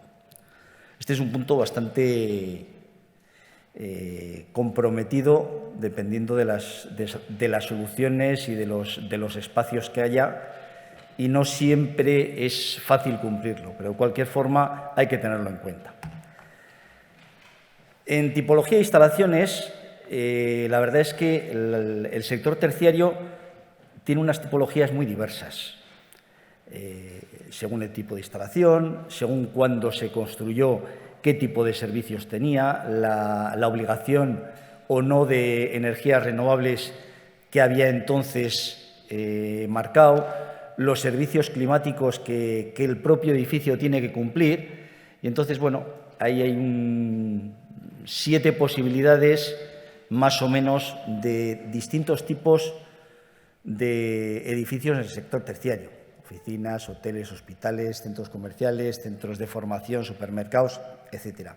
Cada uno tiene sus particularidades. Y lo primero que hay que mirar, dependiendo de las particularidades de este tipo de edificios, son los consumos que tienen. Así, el consumo de calefacción, el de refrigeración y el de ACS, en cada uno de estos tipos de edificios nos va a definir de una forma o de otra los tipos de generadores y las instalaciones que van a conllevar esos tipos de generadores. Así, por ejemplo, nos encontramos pues, en hoteles y residencias, los consumos tanto en calefacción como en refrigeración como en ACS son muy altos y, por ejemplo, pues en colegios, en institutos, pues ahí podríamos prescindir de los consumos de refrigeración, ya que normalmente paran en verano, y de los consumos de ACS. Pero bueno, esto yo creo que es muy importante porque nos va a marcar los generadores según su adecuación a cada uno de los servicios. Esto sería más o menos una especie de mapa en donde podemos ver los 6 tipos de edificios que los he querido centrar así, según los consumos y según el tipo de generador que en su momento se instaló, dependiendo a su vez de la zona climática. No es lo mismo, no sé, en un hotel, por ejemplo, en la zona D o E, que son las zonas frías, donde posiblemente con una caldera, en algunos casos, se cubra, cuando si queremos cubrir en una zona A o B, que va a necesitar un montón de frío, pues está claro que habrá que utilizar o habría que utilizar en cualquier caso soluciones para generación de frío. Es un mapa que nos puede indicar más o menos el tipo de generador que en su momento se planificó, se instaló, dependiendo de la zona climática y de los usos. Vamos a tener en cuenta algún punto de los que el Plan Nacional para el 2030 tiene presente.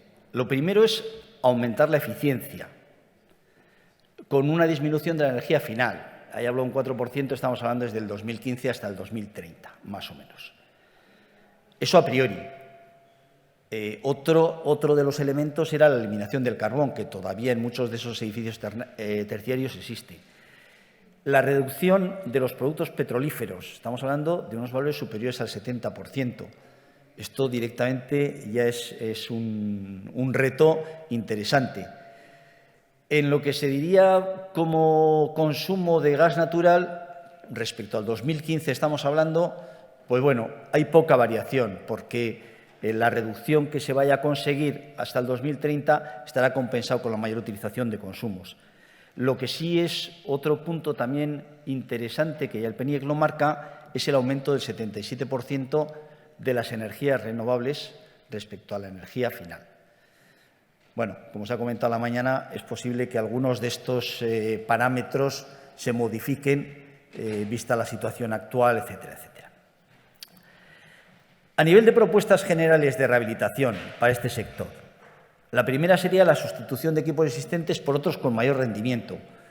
Estamos hablando de que, no sé, una caldera de las que se instalaban hace 15 años respecto a las actuales, pues se puede mejorar el rendimiento en un 20 o un 25% solo por el hecho de instalarla y sustituyendo la otra. Si hablamos de bombas de calor, pues en los últimos 8 años los fabricantes hemos incrementado la eficiencia de las bombas de calor aproximadamente al doble, con lo cual hay que pensar que la sustitución de cualquier equipo existente por otro nuevo, y no hay que perder de vista todo lo que se ha hablado a la mañana también respecto a los intereses, diferentes tecnologías, etcétera, etcétera, ya directamente va a suponer un ahorro en la energía demandada o consumida, perdón. La rehabilitación de la envolvente, esto todos lo tenemos clarísimo. Hay otro tipo de problemas, normalmente son problemas económicos los que tienen que ver con la rehabilitación del envolvente, pero está claro que es una propuesta general. La instalación térmica como reforma, no solo la sustitución de los equipos, reformar la instalación, luego lo haré y haré hincapié en un par de puntos que tienen que ver con esto también. Instalación de sistemas de ventilación. ¿Qué os voy a contar que no hayamos vivido en los 2 últimos años, ¿no? Bueno, está claro que la ventilación que se instalaba hace 10, 15 años no tiene nada que ver con la que podamos requerir ahora, y realmente en una propuesta de rehabilitación es un punto importantísimo también a incluir. Los certificados. Nos tenemos que basar en algo, y la certificación y las auditorías energéticas son unos puntos de base para poder conseguir o llegar a unos objetivos interesantes. Instalación de energías renovables, hay que aprovechar. Hay que aprovechar. Ya estábamos hablando antes de más de un 70% de incremento o de instalación de energías renovables respecto a lo que viene en el 2015, pues está claro que hay que incorporarlo. Y luego una parte muy importante, que ahora es obligatorio en edificios nuevos, pero que antes no se hacía, es el contaje de consumos.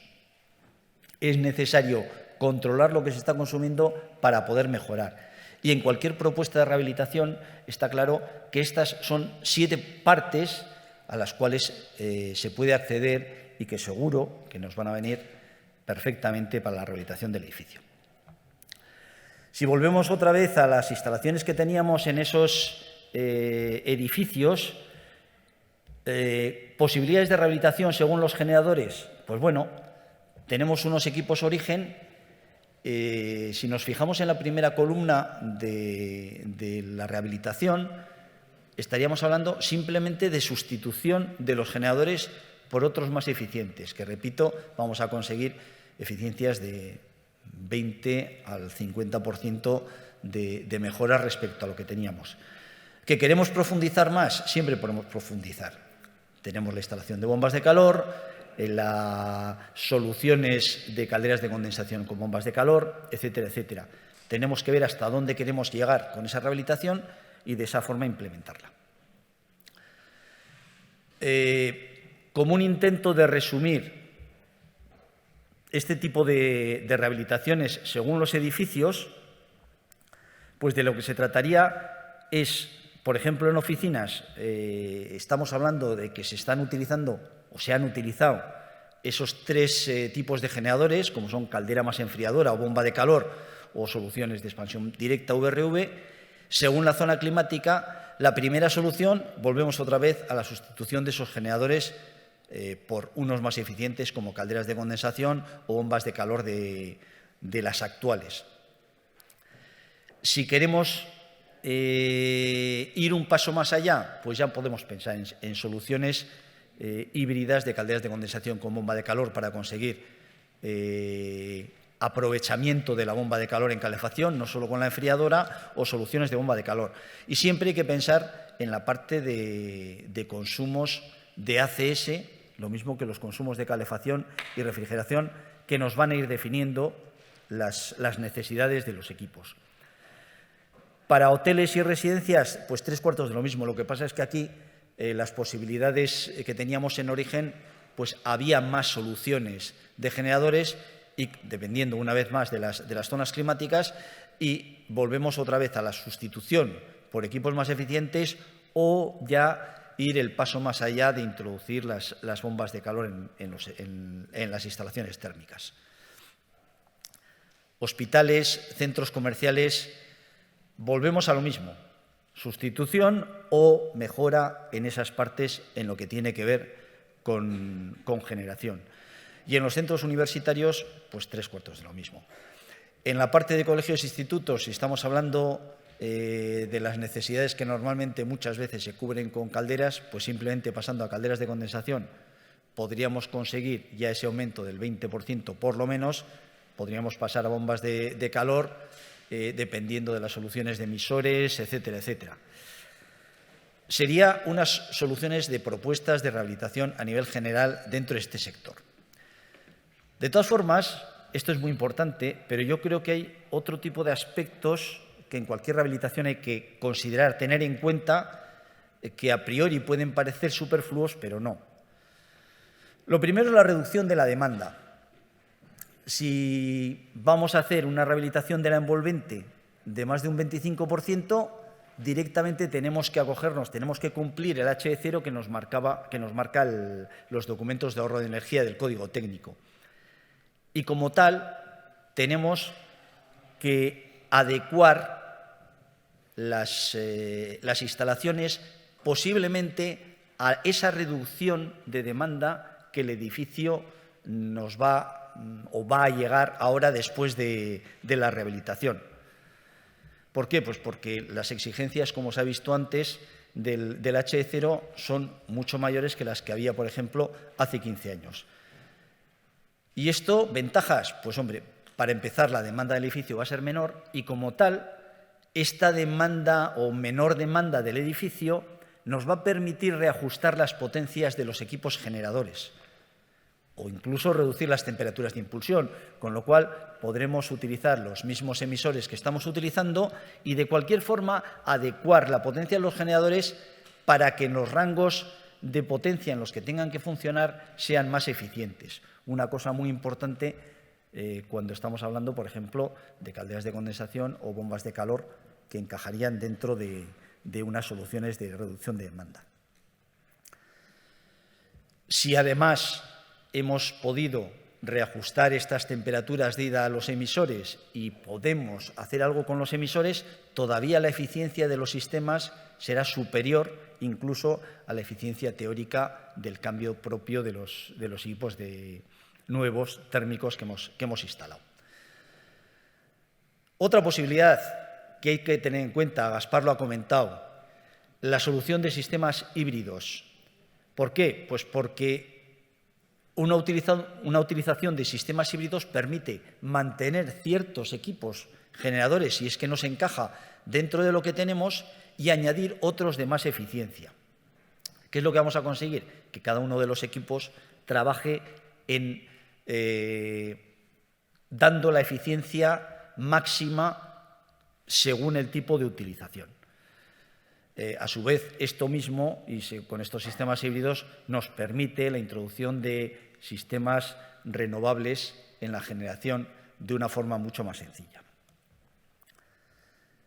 Y volvemos con la incorporación de energías renovables. Si tenemos que cumplir el HE4 porque hacemos una reforma de la generación térmica, directamente a priori por lo menos, y según marca el HE4, tenemos que hacer esa famosa demanda de cobertura del 70% de energías renovables en la generación de ACS.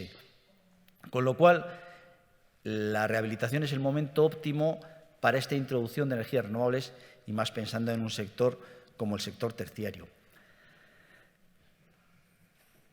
¿Qué vamos a conseguir con esto? Pues una reducción de la energía primaria no renovable, que, como ha comentado Alberto al principio, es el objetivo del HE4. De una forma o de otra, al final tenemos que ir reduciendo esa energía primaria no renovable, bastante más importante que la otra, para poder cumplir a priori los objetivos del PNIEC. ¿Más operaciones que hay que realizar aprovechando que estamos rehabilitando? Pues hombre, una de las primeras operaciones sería el aislamiento de tuberías y depósitos. Posiblemente igual los aislamientos que se instalaron hace 15 años no eran los que exige ahora el RITE, seguramente estarán deteriorados. Importante, cuanto menos perdamos, mucho mejor. Por lo tanto, hay que hacer un trabajo en la rehabilitación no solo de cambio, de fachada, etcétera, etcétera, sino también una reforma general de la instalación térmica, y el aislamiento de tuberías y depósitos es clave. ¿Qué vamos a hablar de las bombas? Las bombas de velocidad variable son obligatorias desde hace años, pero son claves en ese consumo fijo que todas las instalaciones térmicas tienen debido a la recirculación de fluidos, con lo cual la instalación de estas bombas con velocidad variable directamente nos van a ahorrar una parte de energía que de otra forma la estaríamos utilizando de forma indiscriminada. Temas de equilibrio hidráulico. Muchos de los problemas de las instalaciones, y hay que aprovechar estas rehabilitaciones, son los equilibrados hidráulicos deficientes, vamos a llamarlo así. Bueno, vamos a aprovechar, vamos a hacer un estudio de la instalación y vamos a hacer una labor de equilibrado hidráulico. Los sistemas de control, todos sabemos que son clave. Y más ahora, sobre todo, cuando estamos trabajando con generadores que tienen mucha influencia tanto de las temperaturas exteriores como de las temperaturas de ida a los emisores, con lo cual es clave hacer un estudio o un reestudio de los sistemas de control y la modificación y aplicación para la rehabilitación. De la ventilación he comentado. Las ventilaciones que tenemos en los edificios de más de 15 años, en muchos de los casos, son bastante deficientes. Se ha visto, pues vamos a aprovechar, vamos a rehabilitar el sistema, pero no solo rehabilitar de fachada para que quede bonito, no, vamos a ajustar la forma en que se ventila el edificio, que seguramente nos va a venir bien a todos por motivos de salud. Y luego, pues los certificados de eficiencia energética, que vuelvo otra vez a indicar que nos van a marcar las bases para luego poder modificar o poder comprobar las eficiencias de los sistemas. Y un par de conclusiones, sin más.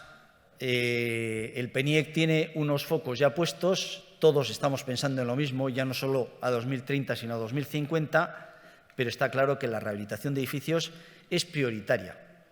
Los edificios nuevos también, por supuesto, pero la rehabilitación de edificios hoy por hoy es lo que más energía está consumiendo, con lo cual es un punto a tener en cuenta y a acceder a ello. Las actualizaciones y las actuaciones sobre la epidermis, pues directamente nos van a reducir la demanda del edificio, con lo cual, a partir de ahí, además, eso va a desencadenar el que los generadores sean todavía más eficientes porque estarán mejor dimensionados, etcétera, etcétera. Si queremos cumplir con el PNIEC, hay que instalar renovables. Tenemos que llegar a ese 71% de instalación de renovables y eso, a su vez, va todavía a contribuir más a la reducción de la energía primaria no renovable. Y la ventilación como clave para optimizar las condiciones de confort de los edificios, que hay que aprovechar cualquier rehabilitación y acceder a ello. Todo este tipo de cosas siempre están basadas, en general, en regulaciones y en normas. Y para eso tenemos, por ejemplo, bueno, aquí hay una lista de normas UNE, lo mismo que mis compañeros han ido marcando otro tipo de normas, que son interesantes y muchas veces necesarias, aparte de que seguro que nos van a ayudar a la hora de definir y acceder a cualquier tipo de rehabilitación o instalación. Muchas gracias.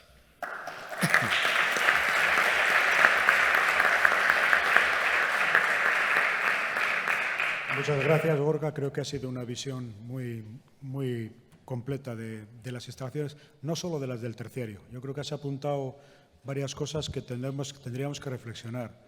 Me han parecido importante, por ejemplo, la ventilación. Creo que somos conscientes con la pandemia lo que nos ha sucedido.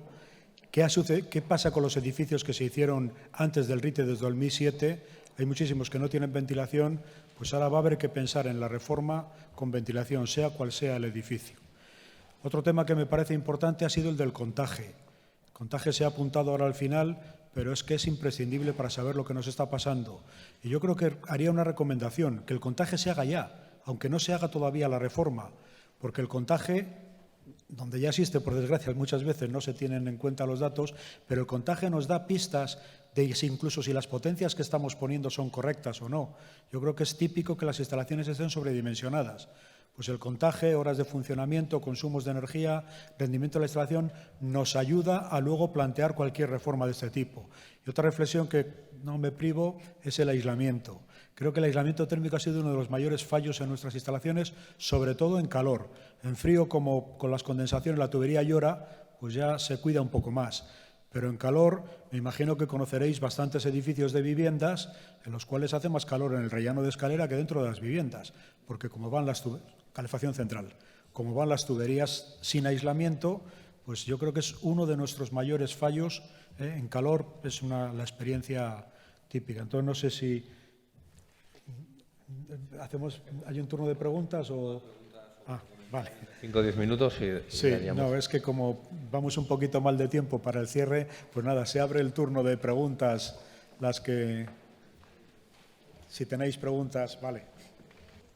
¿Qué? Perdona. Hola, buenas tardes. Siento lo que voy a decir ahora, porque entiendo que a esta hora de la tarde los que quedamos aquí somos técnicos, la gran mayoría. Venimos de una jornada, creo que espectacular. El presidente FGECA lo primero que dijo es que descarbonizar no es electrificar. Los representantes de la Administración pusieron que no todo se puede electrificar y en la mesa técnica todos hablasteis de la electrificación, bomba de calor y os fulminasteis de un plumazo la biomasa. Y me gustaría saber cuál es el argumento. Gracias.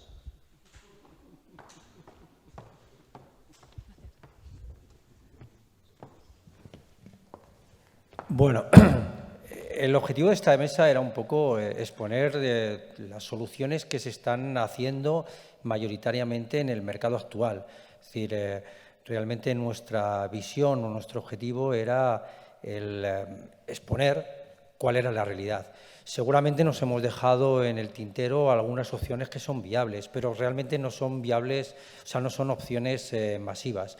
En mi caso, por ejemplo, en el sector residencial de obra nueva, el uso de la biomasa, sí que soy consciente o somos conscientes de que su uso en sectores o en zonas rurales sí que puede ser una opción viable, pero en zonas de viviendas, más allá de lo que son instalaciones centralizadas de tipo district heating, es decir, calefacciones de distritos, es algo que a fecha de hoy no se está haciendo. No estamos diciendo que esté bien o mal, sino que realmente no se están ejecutando de manera masiva muchas instalaciones con biomasa. Repito que nuestro objetivo no era tanto exponer qué tecnologías o qué instalaciones se podían o no se podían hacer, sino era un poco mostrar lo que el mercado realmente estaba haciendo. Y el mercado de biomasa, por lo menos en el sector residencial en la obra nueva, no es un mercado demasiado importante. No sé si alguno quiere hacer. Sí, como complemento a lo que dice Alberto, en terciario es cierto que también hay aplicaciones donde se utiliza la biomasa, pero la filosofía de este ejercicio era plantear las soluciones que preferentemente estamos observando en el mercado, pero obviamente sin limitar otras. Yo también coincido con Alberto que el uso en instalaciones de tipo terciario puede venir más o bien en instalaciones que no estén en núcleos urbanos, que estén en zonas rurales, etcétera, hoteles, todo este tipo de instalaciones que estén un poco alejadas de los núcleos urbanos, y luego también en redes de distrito, que ahí sí que hay sistemas fundamentados en la biomasa. Por eso, simplemente como comentario adicional a lo que decía Alberto, que esto es simplemente algunas líneas que estamos observando que se están utilizando, pero no era mi intención al menos hablar mal ni renunciar a la biomasa, simplemente que la realidad de mercado es la que es.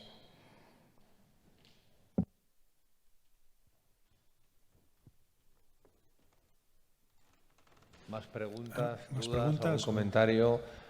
Estamos ahora sí a punto de la clausura, en escasos minutos, y si alguna persona tiene algún comentario o alguna duda sobre las jornadas, sobre las ponencias, será bien recibida. Yo levanto la mano por solidaridad, porque a veces está un poquito de cosa levantarla, pues la levanto.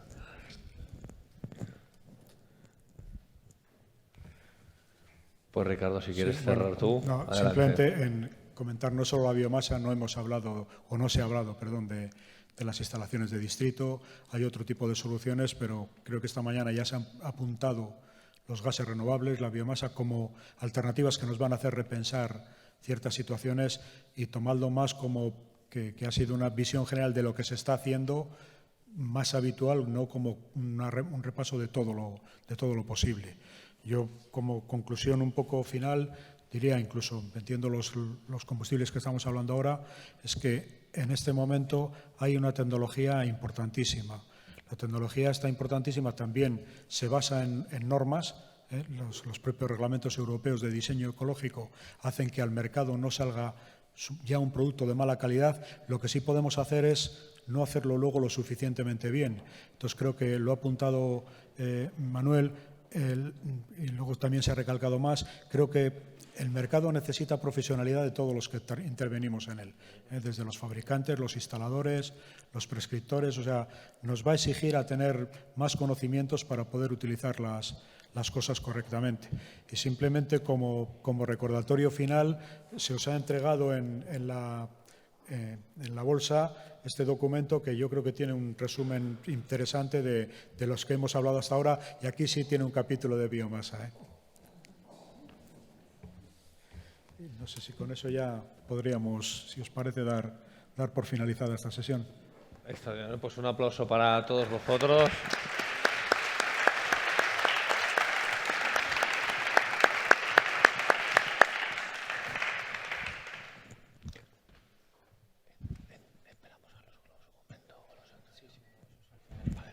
No había más preguntas, no sé si me he precipitado yo.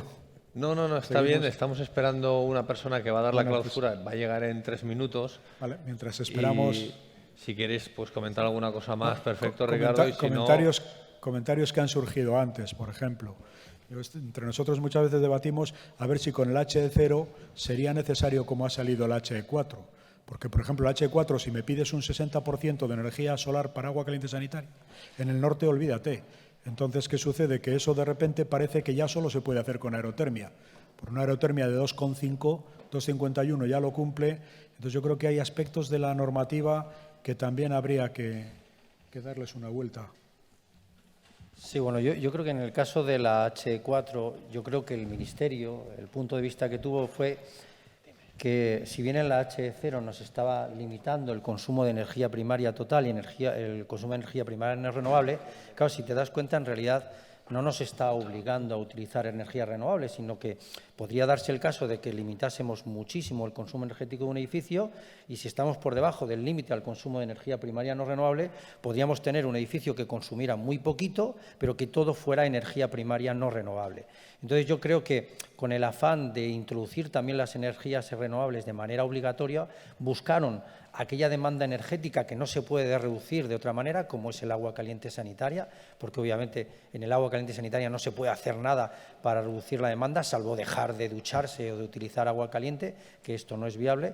Y por eso yo creo que desde el principio impusieron el que esa demanda, que era muy difícil de reducir, siempre se cubriese en un porcentaje con energía renovable, que además, y esto siempre lo dejan bien claro, que sea energía renovable de producción in situ en el propio edificio y no sea una energía renovable que provenga de otro sitio.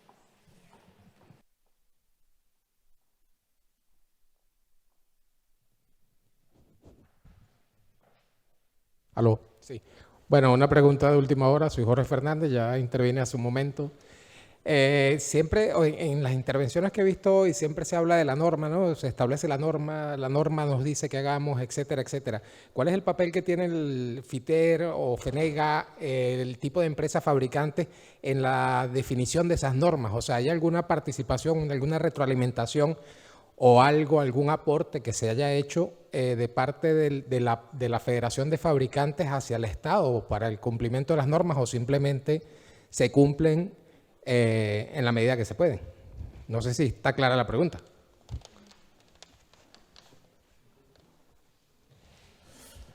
A ver, el tema de la definición de las normas es bastante general.